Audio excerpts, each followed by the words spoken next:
আবারও শাকিব খানকে শুভেচ্ছা জানিয়ে কি বললেন অপু বিশ্বাস? অপু বিশ্বাস বলেছেন শাকিব খান থাকবেন, আছে এবং চিরদিন থাকবেন। তার নতুন ছবি নবাব রাজনীতির রংবাজ এই ঈদে মুক্তি পাচ্ছে।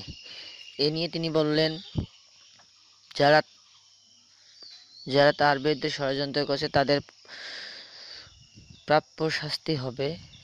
এ নিয়ে তারা মন্ত্রিসভায় বৈঠকে আলোচনা করেছেন এবং এফডিসিতে সবার সাথে আলোচনা শেষে তিনি একথা বললেন। সোমবার বিকেলবেলায় তিনি সাংবাদিকদের সামনে একথা জানিয়ে দেন। অপু বিশ্বাস আরও বলেন, তাদের জুটিতে এবার আরও নতুন ছবি আসছে সামনের ঈদে।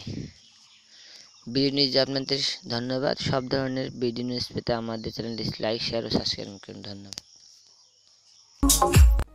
সেরা নায়ক হিসেবে জাতীয় চলচ্চিত্র পুরস্কার 2015 জিতেছেন আরো ভালোবাসবো তোমায় চলচ্চিত্রের জন্য শাকিব খান এবং 0 ডিগ্রি চলচ্চিত্রের জন্য মাহফুজ আহমেদ। শাকিব খানের পুরস্কার প্রাপ্তির খবর শুনে দারুণ খুশি অপু বিশ্বাস। তিনি বলেন, শাকিবের স্ত্রী হিসেবে এ খবর আমার জন্য গর্বের এবং আনন্দের। আমি শাকিবের জন্য শুভকামনা জানাচ্ছি। সেই সঙ্গে অন্য যারা পুরস্কার পেয়েছেন তাদের সকলের জন্য শুভকামনা জানাচ্ছি। অপু বিশ্বাস আরো বলেন, শাকিব খানকে নিয়ে ষড়যন্ত্রের অবসান হওয়া উচিত এবার। এত সিনেমা আর এত আর্টিস্ট, তাদের মধ্যে বেশিরভাগ সিনেমার সেরা অভিনেতার অ্যাওয়ার্ডগুলো তো শাকিবের ঝুলিতেই পড়ে, আর তাই মানুষের হিংসার কারণে এই সব ষড়যন্ত্র করছে শাকিবকে নিয়ে।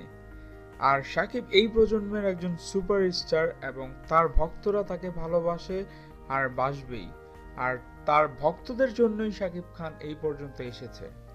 আর শাকিব খানকে সরানোর চেষ্টা করলে বিএফডিসিতে তালা ঝুলবে, এটা মনে রাখতে হবে সবার, যারা শাকিবকে নিয়ে ষড়যন্ত্র করছে।